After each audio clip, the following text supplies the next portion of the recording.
I'm Rene Ritchie, and I'm a tech analyst. And I'm Georgia Dow, and I'm a psychotherapist. And welcome to Apple Talk, the podcast where we try to put the psychology into the technology and talk about how all of these big tech companies affect our culture and increasingly our lives. How you doing, George? I'm good. Are you? Yeah, I'm good. So we're doing something different today. It's a little different. Yeah, we have, instead of two big topics, we have your questions. We asked for questions. You sent us so many tech support questions we couldn't possibly answer. Yeah. But a few of you followed directions. Well, no, we'll deal with, like, we're not really here for the tech support, but there will be some. It's the emotional support. That's what we're here for. We're here for the emotional support, but also there'll be some that we might do, like, how do we do this? How do we set up? How do you start your channel and stuff like that? How do you delete your Facebook? We might do those as separate topics for them. So we'll tell you to do it, but not how to do it. That's our thing. Right. Yes. Right. All right, so what do you got for us first? Okay, so here we go. This is the one that we get a lot. Okay. Why are you both facing us and not facing each other? Did Regis and Kathy Lee Regis and Kathy Lee is what became Regis and Kelly is what became Kelly and Ryan Seacrest. But I feel like this is the popular morning show format. Do they get this question? I don't think that they do. I think that people even notice because we're doing it really well at the beginning. That's my thought, is that we were just so awkward. We're so awkward. We were so terrible. That we get that question because I think that there was they noticed probably that we were uncomfortable. I don't think we get this as often. Do we still get it as often? Sometimes. Are we still as bad? But there are some, famously, Justine and Jenna Azaric on their Same Brain podcast, they're doing the same thing. They're doing it better than us. Well, way better than us. But Peter and Maddie, Peter McKinnon and Maddie Hapoya, they face each other. Yes. And they have a whole bunch of cameras set up. It's a lot more cameras. It would be a lot more editing, a lot more work that would have to go into if we had a crew, if we looked behind and we didn't see nothing, we saw a crew of people with tons of cameras. Or robots. Like the Tony Stark robots from Iron Man. Yeah, I wish, right? Yes. Support the channel. Or like Marquez has. I'm sure he has a robot army. He probably has too many robots. Yeah, if we did that, but this is primarily a podcast that we do the video just because some people like to see us talking. Yeah, so that's why we do it, because it's easier. We're trying to get better and more comfortable, so hopefully it's not too awkward. And we're better at this live than we are... we tried it originally over Skype, all podcasts, and it just wasn't horrible. As good. So it was really horrible. Yeah, so we did 3 of those. We decided to follow the appreciatedly draconian rules and regulations surrounding red alert zones in Quebec, and just isolated and bubbled and did everything we had to do in order to make sure we could keep doing this podcast. Right. Yeah. Yes. Yeah. All right. So what's next? Okay. So you're going to ask me one. I didn't prepare. You didn't prepare. No, I did. You could just read. You don't have to prepare. I'll take one of yours. You could, yeah. I saw an internet... Actually, no, this is actually from me. I put this in here because I saw an internet celebrity who was asking this out loud. I'm going to anonymize them because they had no intent on being on this podcast. But this is an actual internet celebrity that quite a few people watching this probably know. Said, why are there tech celebrities or cult-like followings for companies like Apple or Samsung or people like Steve Jobs or Elon Musk? Same thing with athletes, musicians, actors, especially politicians, YouTubers, and that every one of these celebrities they'd met in person was totally unworthy of the adoration, and I think they were including themselves in it. So they want to know why do we respond to celebrity and fame? So we've already talked a little bit about tribalism, and we like to be aligned with a group. We like to be aligned with a winning group. And we've talked also about the cognitive dissonance that goes through that once I've made an opinion of something, I don't want to change that opinion because I don't want to be wrong. And then that's a painful experience. But this goes further. So celebrity worship, which is a term that was coined in 2000, or what we call deification of people. Stanning. Yes, is slightly innate to us. And it used to be a really wonderful thing because it would usually be the tribe's members that were bringing in the most food, that were the most wise, that were caring, that were doing good things. Okay. And now, because of media, so media wants to bring back these people that we look up to, since we're not in these same tribal villages, they kind of put out these celebrities that they then want to sell us things with. So I think that the media has really given a push to celebrification of regular people, and that we want to go through to them. And then we add our own lives. So if your personality is more intrinsically based, so regular just enjoying celebrities and having fun, that's fine. But can I ask you, because in previous societies, yes, I don't want to say that all these kinds of people, including us, were vilified, but they were way lower on the social status. Like there was itinerant, like you were like the person that got kicked. Actors they were like beggars, like vagrants, and like actors was one step below them. Yes. And that really changed. Like you went from literally being the person everyone kicked around in town to now being like the person on top of the mountain everyone looks up to. But it's changed from people that are like hoping for a little bit of money that's coming out and traveling all over the world and to this huge screen where you've gone to see that you're paying money for, and it's sparkling, and then you saw those media companies. Those media companies pushed these people to become deities to us, right? This thing on top of a pedestal, and they did a great job of curating their image and what they said and what they didn't say so that you would look up to them. So I understand some of this, like when Twitter first started, I was trying to look at who the popular Twitter people were, and you saw like after a while there was like a level of actors and then a level of sports people beyond them, and then the musicians were like tenfold what the actors were, and it was just like I never understood the popularity of actors until I could see numbers. Musicians until I could see numbers attached to them. So then for us, right, we want to become whatever, rich, famous, powerful, everyone to adore us. It's a little bit innate to humans because the more money, power, fame you have, the easier life will be. And so we look up to these people, want to become like them, and then place them upon a pedestal. People that are more into extrinsic values have a greater chance that they will really follow very fervently certain people. People that are more intrinsically may enjoy, watch, support, care about, but may not become intertwined in their lives. So regular enjoying different celebrities, supporting, caring about is completely fine. A natural human existence, and you probably know that they're human just like everyone else, make mistakes just like everyone else. But there is a case where it can become this fervent adoration where, and if you're feeling really down, really sad, we can grasp hold of that life and have an escape. And that even is for like shows that like this person's life is completely horrible, right? Yeah, because we feel better than them. You know what? I'm okay. It's okay. And so we end up watching this kind of what I consider trash TV, which is actually kind of good for your brain. It gives you a little bit of a brain break from all of the world's things that you're gonna be dealing with. Yeah, I know. I believe it makes the world more trash. I am completely into it. Rene is completely not into it. But that's why we end up doing it. And it can become a very dangerous syndrome because once we form our little pack, now you have a group of fervent followers that are going to do everything to protect their deity. Yeah. And let's just say it, wars have been started over religion, and now we have this celebrity religion, this culture of glorifying regular people. And when they do mistakes, we now don't want to see it. We'll make excuses for our deities, our celebrity worship that we worship, mistakes. And that becomes this dangerous thing to society because, as is said, often the case, these are just regular people. And often people that lean towards celebrity, wanting to become celebrities, have more of those narcissistic or malignant traits. They don't always, but some do. And so you may be following people that are deeply scarred, wounded individuals that may be, by mistake, bringing out messages that may be unhealthy for society as a whole. And is it worse now that, like, people made a big deal about, like, politicians became celebrities when we went to radio and then television. Like, famously, John F. Kennedy and Nixon. Like, he just wasn't good on television. Yeah. And now we're online, and you can interact with people somewhat on Twitter and on Instagram.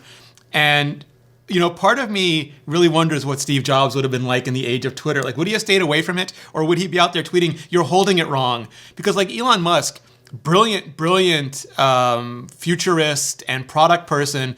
If I was running comms for him, I would not let him near Twitter. Like if I was PR for him, the same way like the BlackBerry people, the two founders of BlackBerry, when they had a microphone in front of them, I could just see the press people jumping to because they said Eric Schmidt said the dumbest things. Like the worst thing you can have is a mic sometimes, and I feel like social media has finally given everyone a mic, but my initial prediction was that they would say such dumb things that they would lose attachment, but instead they gain attachment. The dumber the things that all these people say, the more fervent, or maybe it filters out the people who do believe in them the most fervently. I think so, but I think also that sometimes people like then make an excuse of at least they're human. they're like me, right? I could have a drink with this person. Yeah. And so in some ways, we want people that are human and make mistakes and do things that Especially are if silly. they're smoking hot. If they're smoking hot and they're a celebrity Well, and make mistakes, let's say man, do we if love they're them? very rich, if they're very beautiful, we then make more allocations because symmetry and beauty is something that If we identify with them, it goes back to our genetic code of we want to, like even like for apples, you're going to pick the apple that is the most beautiful if you have the choice between apples. And so we are inclined to look at beauty, but then we'll also, you get away with stuff that you would not get away with otherwise. And sometimes there's stuff that you should be called out for. Yes. And then on the opposite case, if there's someone you hate, you're suddenly sending pitchforks for someone that might have made a mistake and has changed their mind, or we're going back into our history, 10 or 15 years. So I think that there's a certain balance. It's a magnifier. It seems like it makes everything more extreme. It's like we had this middle ground and now everything is either hot or cold, But it's also the Wild West. This is new to us. Being able to have everyone have a mic, to have almost everything that you do that's recorded. Like, thank goodness that during my teen years, there was not like this social media was not a thing. I would have been the Star Wars kid. I would have been the Star Wars. Every week I would have been the victim of a social viral video. Yeah, it would have been horrible, and I would have had to look back. And I just look back now and cringe at all of my different things that, I've been through. And so I think that we're going through a period of growth. I think that people are asking these questions, and these questions are really vastly important. And hopefully that helps us look at people a little bit more human, because before, these celebrities weren't even questioned. We believed the image that was given out to us, and now at least we're asking these questions. Like that we get this question already shows that we are now questioning, who should we be following? Why should we be following? Why is every single like I'll confess, The Verge did an interview with Jake Paul, and I'm like, why would you give him he's already abusing the platform that he has to con money out of kids and to deny COVID and all these things, and now you're just giving him an interview where he can try to clarify. So we end up having the question of why would you have Jake Paul? But if we could go to the inverse, right? One is it's hits. People are watching it. You saw it. So already that says that. And two, if he said, I want to come on Apple Talk, would you say no? It's Jake Paul in a hot second. In a hot second. Yeah. So I believe there are people that they have every right to their platform, but by their actions, they have disqualified them from the right to any other platform. Or at least any other responsible platform.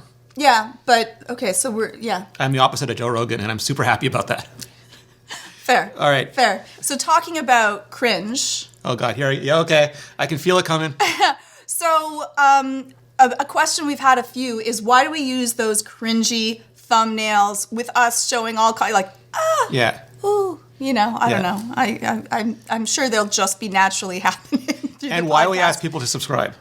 Oh, and why do we pester you to subscribe to the podcast? So go ahead, Rene. Why do we do both of those things? So I can explain the why, but I'm gonna have to hand off to you for the why it actually works part, because I'm just going off data and what people tell me. But you'll tell me if you'll call BS if it's wrong. Yes. So YouTube and all of these things have been around for years now, and we have tons of data about what works and what doesn't work. And I think a lot of people, they look at something and they have a reaction to it and they mistake that for data. And anybody can like or dislike. There are subjective opinions and objective opinions, and there's feelings and there's facts. And increasingly our generation has gotten really bad at sorting those things. But when you just look at data, we can see the CTR, the click-through rate for every video, which means nobody has watched the video yet. They've seen the thumbnail, read the title, and either clicked or not clicked. So it has nothing to do with the quality of your video, because it's just the thumbnail. Yeah. One of the things we get a lot is, you're too good for that. That's beneath you to do this. Right. But nobody knows.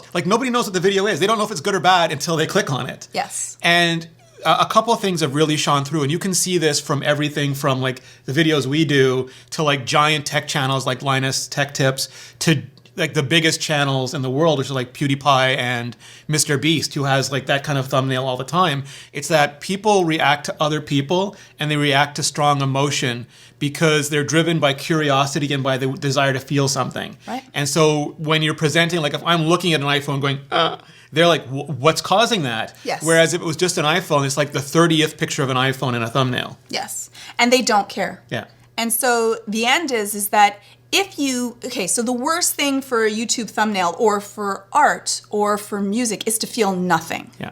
because then it's invisible and it's forgotten. So it is better if you're having a strong reaction, even if it's negative to the thumbnail, at least you've felt something and enough that you've actually registered that as a thought. And so even for me, when I look through, like if I see someone crying on a thumbnail, this makes me sound like a horrible person. No, it's an emotional person. You want to know if they're okay. Yes, maybe. I want to know why they're crying. Like, I'm intrigued by that strong emotion. I care about strong emotions. And so I'm going to click and I want to find out. Now, I'll be angry if in the video they're not actually crying. I think that is a bait and switch. That's a lie that you've told me. So can I just elaborate on that for a second? Please. Because there's this huge misconception. People just shout the word clickbait now. Yes. But I think it's lost a lot of meaning. Like, what clickbait originally meant was an extrapolation of bait and switch, which meant that in the early days of YouTube, they wouldn't let you choose your own thumbnail. They would just pick the same frame. So people was that like 43 seconds or something? Yeah. It was that frame. So everyone... so like Phil DeFranco got used to putting a bikini lady there. Yes. So that every video would show a bikini lady. Right. And other people Which shockingly, Renee, people clicked. Yes. Oh. Even if they had nothing to do with it. Yeah. And then later on, they would start picking different frames. But it was this whole thing about baiting you to click based on what's in the video. Yes. That doesn't work because the thing that YouTube cares about the most, even more than click-through rate, but you need click-through rate to get it, is watch time. So that you have to get people to click or they won't even watch your video. Yeah. But then once they click, you have to get them to watch as much of your video as possible. And the only way to do that is to be engaging and provide good content. Yes. So it does reward you for actually doing something that is good. So when we put out a picture that makes us look a little bit ridiculous, it's just, it helps people, especially if they don't. If people already know us, hopefully you're subscribing because you already like the But you also know it's comment. our video. Like you'll see it and you'll see Georgia and you'll know like in this whole home screen, oh, there's Georgia, I want to watch her video. But the way that the way that our channel survives is through you subscribing and you watching it for as long as you watch. So we're also having to deal with an algorithm. Our pictures, our images are like actually us. We're really there. We're feeling that we're going through in that. And usually it's actually from the video. So we're trying not to do clickbait, like actually like bait and switch. So hopefully you won't be angry, but it's also for that. And for subscribing. And it's dramatically, well, before you go on that, it's dramatically different. Like if it was only like 0.1% better, I wouldn't do it because I'm super self-conscious. I don't like being in my own thumbnails. If I had a choice, I wouldn't be. But you've tried not being. I've tried. Well, but the thing is, it is like a force multiplier. Like the amount of more clicks that you get is like 5 times, 10 times more than that. Right. And I've tried. And you're about to bring up subscribers. People also say like, oh, if I like the stuff, I'll subscribe. You don't have to tell me to subscribe. But YouTube has done a ton of research on this too. And it was counterintuitive, but if people really love the content, they tend not to subscribe because they're so busy watching, and they don't even think about it. And they will come back. Yes. Like they assume that they're already going to come back because they love the content, so they think that they will do it. But unfortunately, if you don't do something right when you think that you're about to do it, and if you're really absorbed in the content, then life happens. The doorbell rings and that.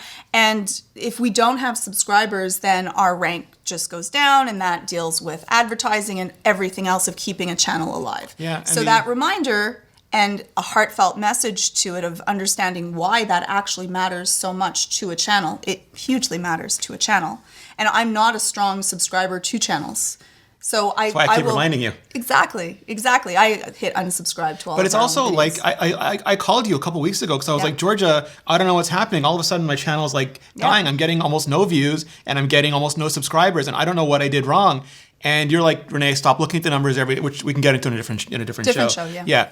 But it turned out for those videos, I was doing them live and I was so excited. I did not ask anybody to subscribe. And so people. They didn't. And then I did another video, just like I did a couple videos this week where I asked again, and it like shot up like 10, 20 times again. And it makes a huge difference. Yeah. So sometimes the things that we're doing, though they are annoying, and yes, they are cringy, we do them because they work. All cringe is self-cringe.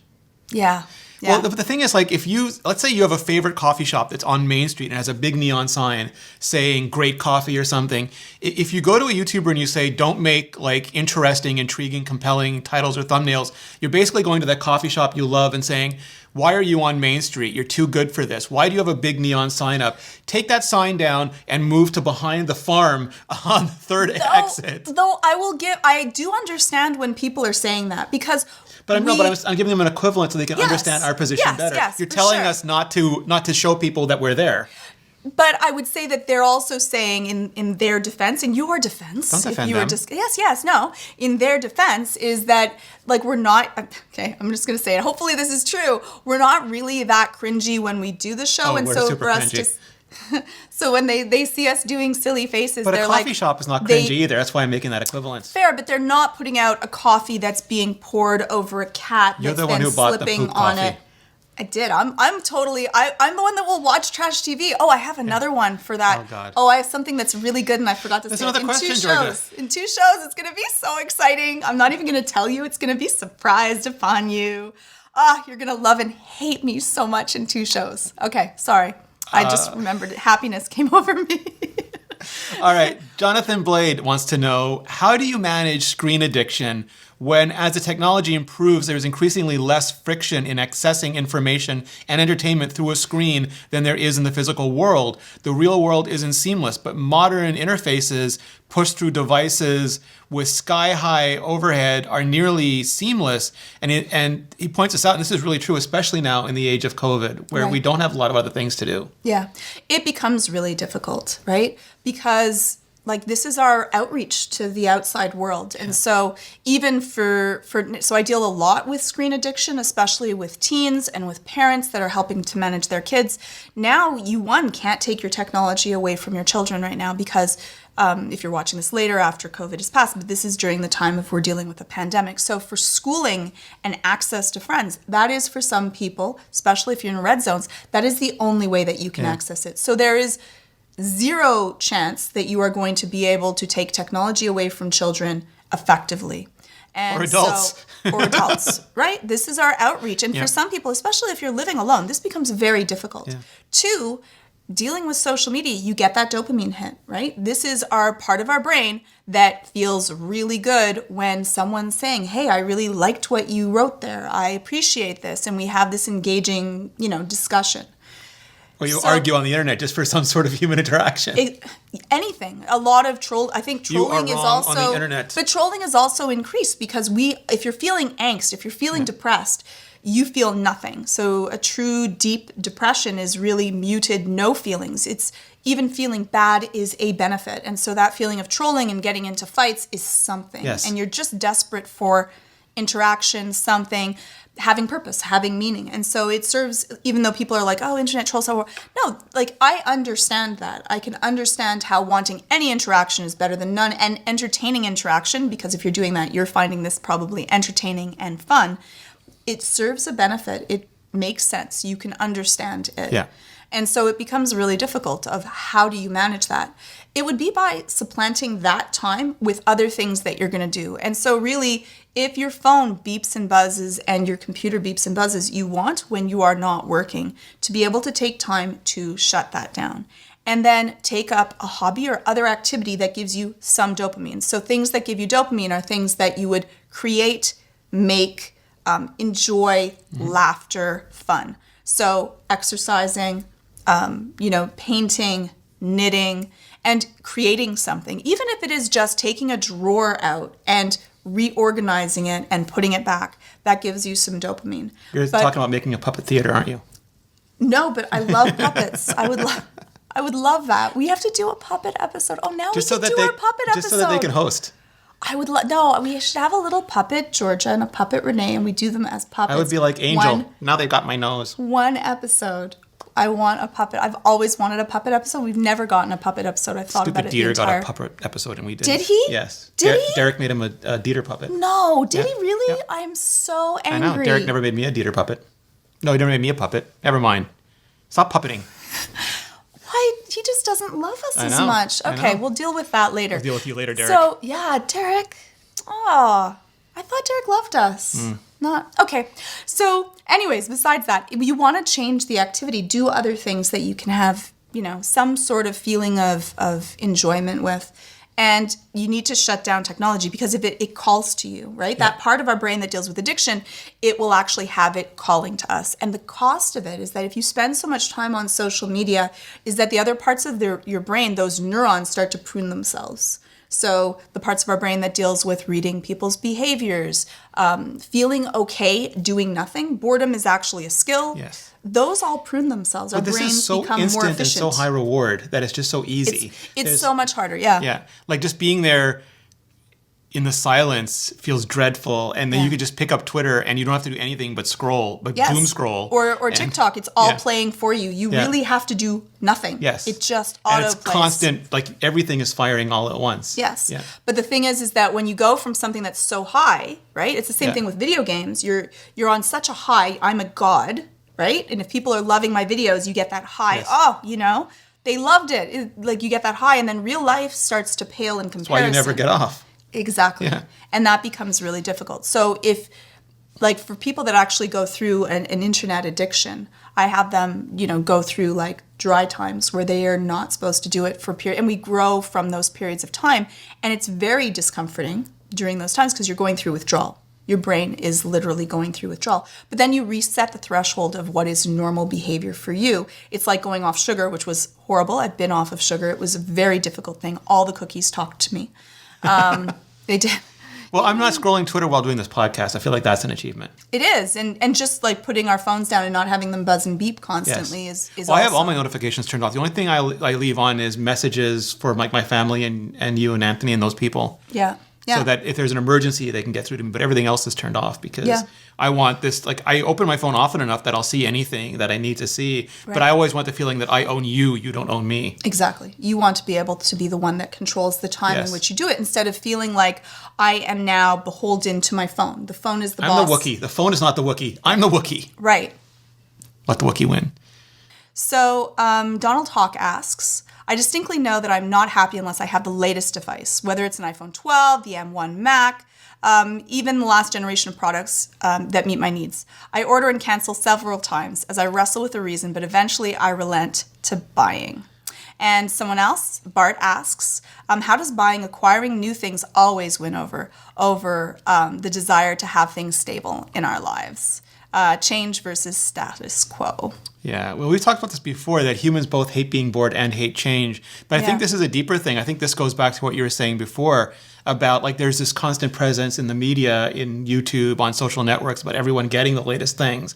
Whether it is someone who reviews stuff, they just get it automatically because it's literally their job, or it's just people who are affluent enough, or they figured out like how to buy and sell in between cycles to make enough money to be able to get everything. And my always advice, like the advice I give all the time is, no matter what, wait as long as you can to buy something until you absolutely need it. Then buy what you need and be super happy with it because there will always be something next. Right. Always. Like the minute you buy it, there was that old Bloom County joke a long time ago where Opus, I think, was buying a Banana Junior computer, and at the store, when you get to the cash, there was a garbage because it was already obsolete, and the new one was coming out by the time you finished paying for it. Right. And that's just never going to end. So you have to decide that you're not. That's a merry-go-round. You're not going to even get on. Right. And so for us, what happens inside of that, the psychology of that is that it goes with status. So especially if your self-esteem is very extrinsically outside of yourself, we are not our name, our title, our views, the amount of people we have, or the things that we own. That isn't who we are. We really are the core beyond that.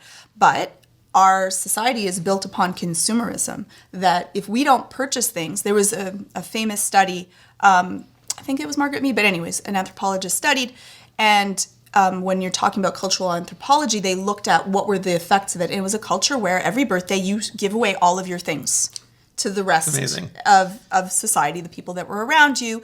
And then on someone else's birthday, they give away all of their things. And so they were never buying... Do you ever get your things back that way? I guess you probably do, right? It's that little tiny pitch thing that you didn't want. This. Oh, I was really hoping that you would keep that. Please keep Can't wait for my birthday. Get rid of this again. Right. But that doesn't feed consumerism. Yeah. So because now it was that throwaway society, they push that because the more that you buy, the more that these corporations and large businesses make money off of it. So it's also pushed by society that, if you're not using the latest, phone, and that's the same reason why, like Apple and other products make one that looks a little different, right? It's gold so this you year. know, oh, he has the new one, right?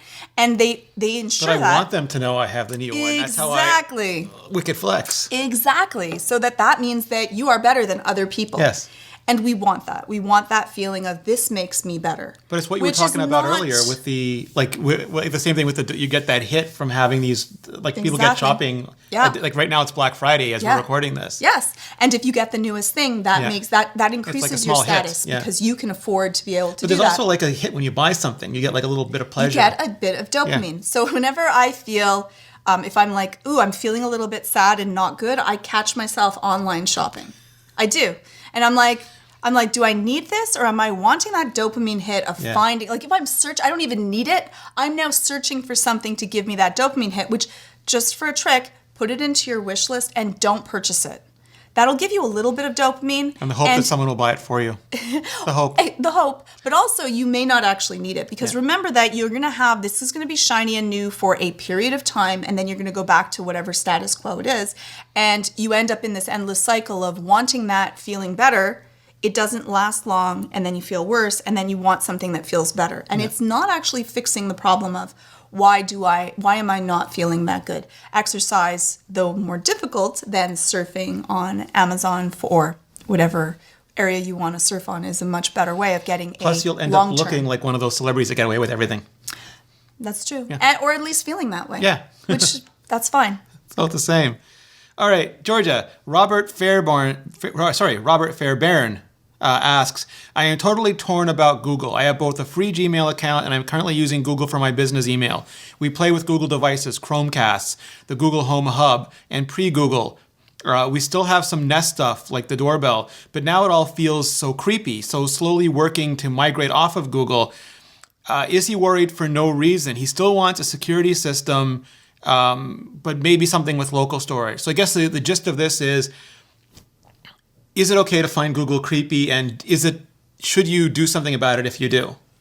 I feel that way. So you're not alone. I feel exactly the same way. And I think that I'm always very curious about what is the privacy policy of a company. What are they keeping from me and not keeping from me? And it goes further than when Google's servers go down, you can no longer use your doorbell and you can no longer, which just recently happened. Yeah. But it's also, what are they doing with that information? I was just actually complaining to Rene that on Reddit now I have subscribed to Psychology, Dungeons and Dragons, and Cheetos are all of the ads. Everything about you. And I'm like, I don't even log on. I don't have an account with Reddit.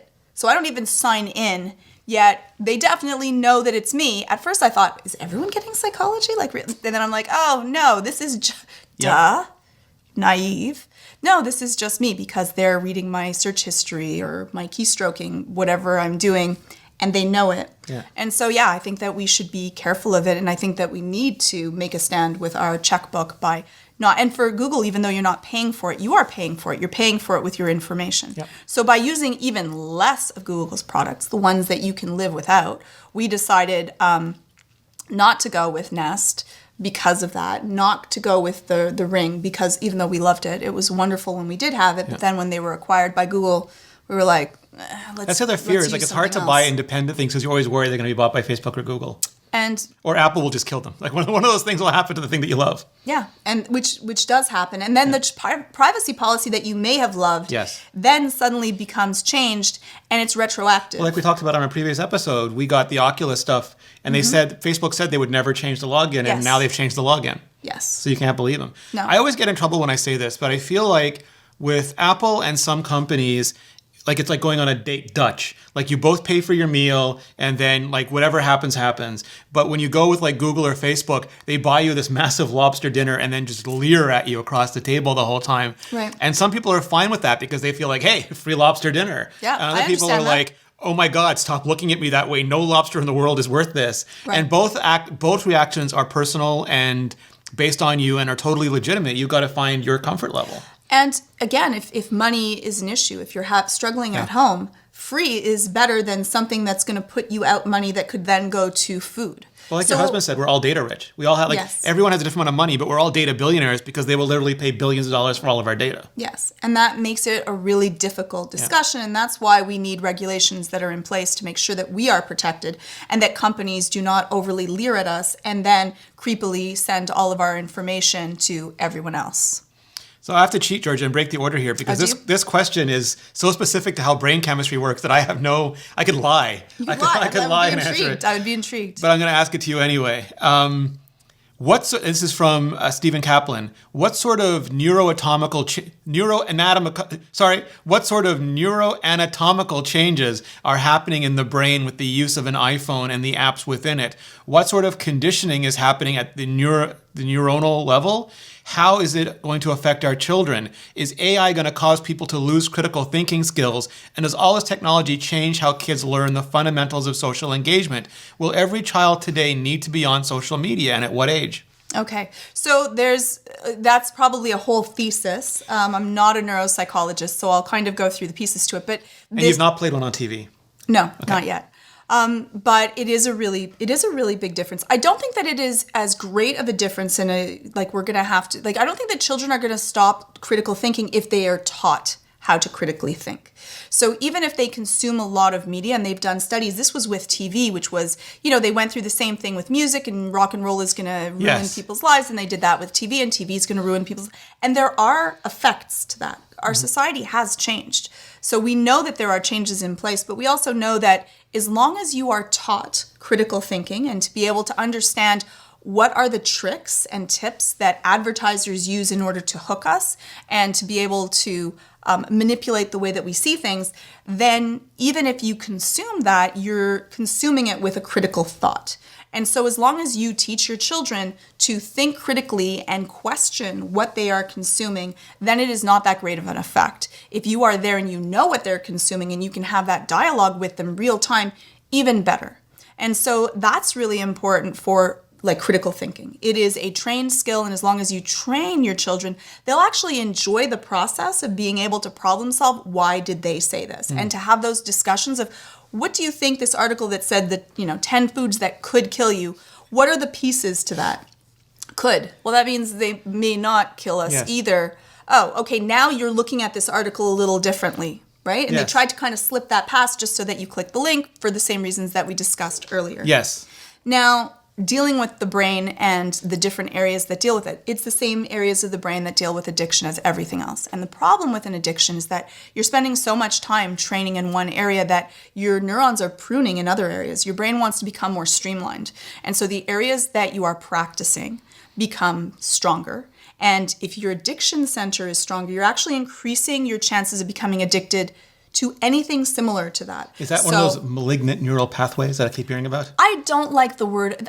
I like the way it sounds. I like the way it sounds, but it is completely inaccurate because any neuronal pathway, if you practice it, if neurons that fire together will wire together. They're not malignant. They're just, that's what you've been practicing. Oh, so neurons are like a tool. It depends on whether you do good or bad things with them. Oh, look at you. Look at you. Yes, use them responsibly. Very nice. Gold star, Rene. Perfect. It's not like a red lightsaber or a blue lightsaber. No. Oh, okay. Even for things like anxiety or depression, they were beneficial to the species in certain times of our life. Right? Like if you're in a war-torn area, it's probably a good idea for you to be more on high alert than if you're not. It's just, what are the dangers of the world and where are you with that? But if you're in a world of Warcraft, anxiety level. Then... all the time. That is amazing. Yeah. I would rather be in that world than this world, right? I find that and I'm going off subject slightly, but with virtual reality, it's so exhausting. You're like really fighting that I can't spend that. It's not that addictive to me, even though I love video games and I definitely have a propensity to want to be part of that world. Love it. But for virtual reality, I get tired. I'm actually physically tired. I'm like, I have to stop and take a breather because it's just too encompassing to my body and I need to take a break and get some water and I feel tired. So it's kind of interesting that I find that it is not as addictive as I thought virtual reality would be, though there are benefits and detractions to all of that. So no, I don't think that it's going to change critical thinking. Yes, I do believe that addiction to anything is changing your brain patterns to become better at that. For social interaction, that's the last piece kind of, I think, to this question. Yeah. For social interaction, the less that you interact with humans, the worse you are at it, just like anything else. And I think that there's a lot of debate of there are things, there was a wonderful study that we discussed on Twitter about how, it's not that big, the amount of time that you spend on social media is not that big of an effect on its own. Because if you have a good family life, if you're happy, if you're having interactions and you're feeling positive about yourself, that's more important. All things being equal, the more time that you spend on something, the better that you're going to be at one thing versus another. So if you're hoping that your children have good personal skills, then spending less time looking at a screen where you're not reading people's facial skills, not dealing with problem solving, you're not going to be getting better at that either. So you should be streaming Among Us instead. Right. Okay. Level 9000 IQ question right there. Okay, Rene, I have a question for you. Aziz Rahman asks, why haven't we seen a transformational change in how society operates with the technology we have? Things like e-democracy, advances in education, that sort of thing. Yeah, I think that ties into a lot about what we were just talking about, is that no tool is essentially good or bad. And the internet is an incredible tool. It is one of the greatest tools that we've ever developed, like up there with electricity, and in industry, all these things.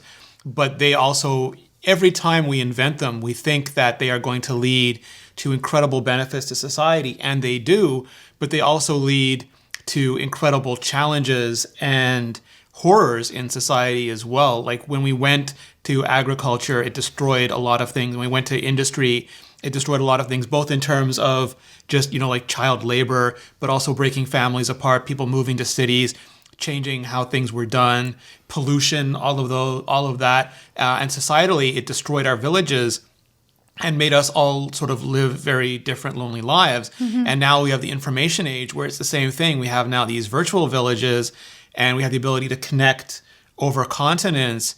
But for some people, that is an amazing bond that they use to create works of art and science and everything that's beyond what was possible before. But others have used it to crawl out of the darkest corners and spread their poison to more people than ever before.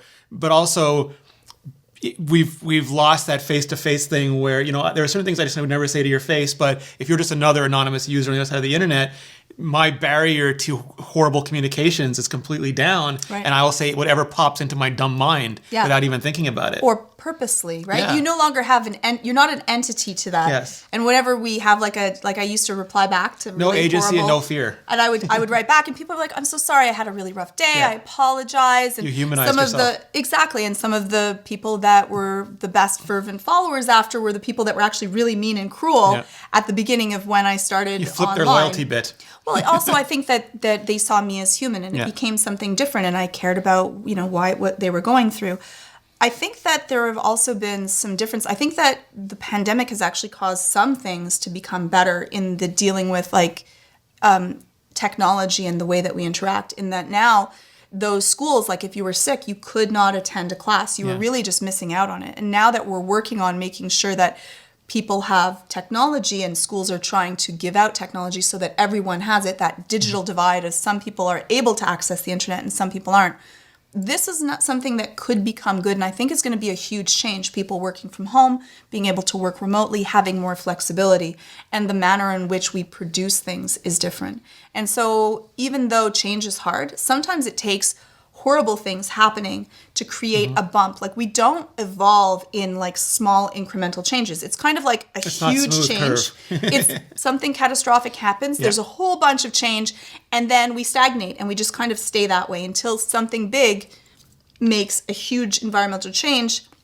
And that's happened also for us as evolution as much as it's happened just for technology and cultural changes also. Yeah, and I think, but what also, like, this is why I think it's good and bad, because there are what I would call horrible repercussions. Like, we've seen some companies just act horribly during the pandemic and say, like, we're not letting people work from home. Like, we're not going to have any of this stuff. And we've seen some states, some provinces, some school districts, like, try to pretend it's not happening or actively plan to use children for herd immunity, which is just not scientific at all. Right. And we've seen some pretty horrible behavior.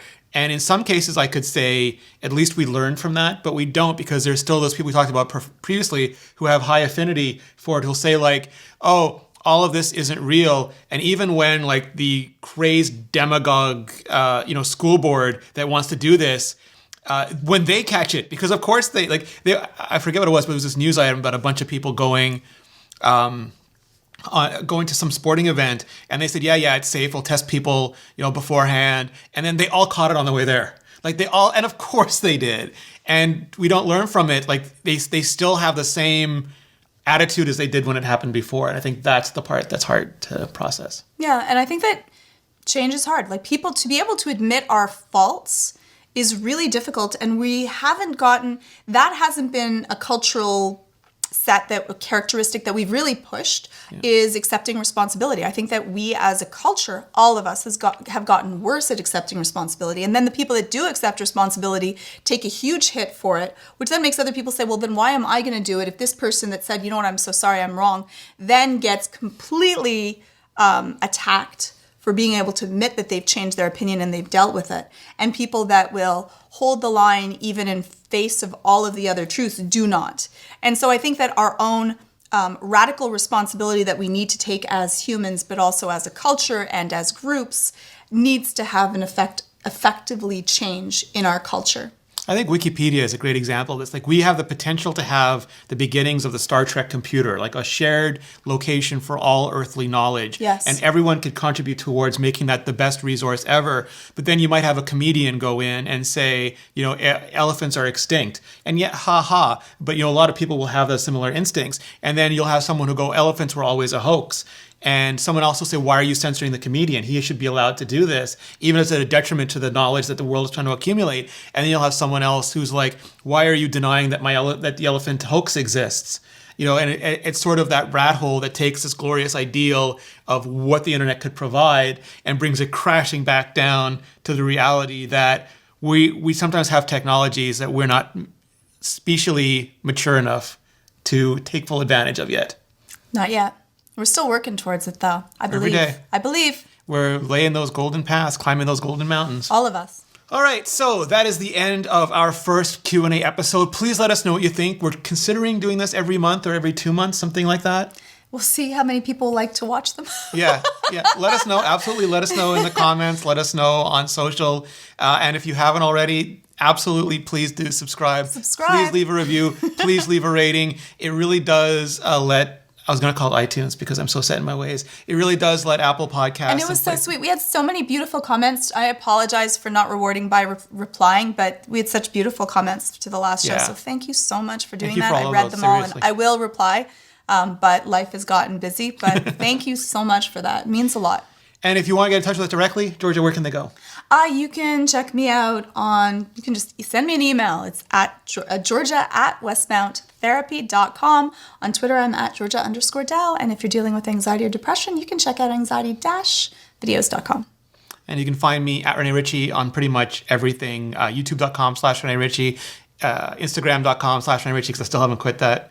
And Twitter.com/Rene Ritchie. Thank you so much for listening and or watching. If you are a Nebula subscriber, then stay tuned because we have another topic to get to, a bonus topic, an extra plus topic to do for you. And if you're not yet a subscriber on Nebula, you can go to curiositystream.com/AppleTalk and sign up. And not only will you get CuriosityStream, which has just the best documentaries online, you'll be able to get Nebula as well. And for a price so low, I'm not even going to say it because you will not believe it, but it's what you pay for some services in a month. You get both of these in a year. It's really good. Thank you for listening and watching.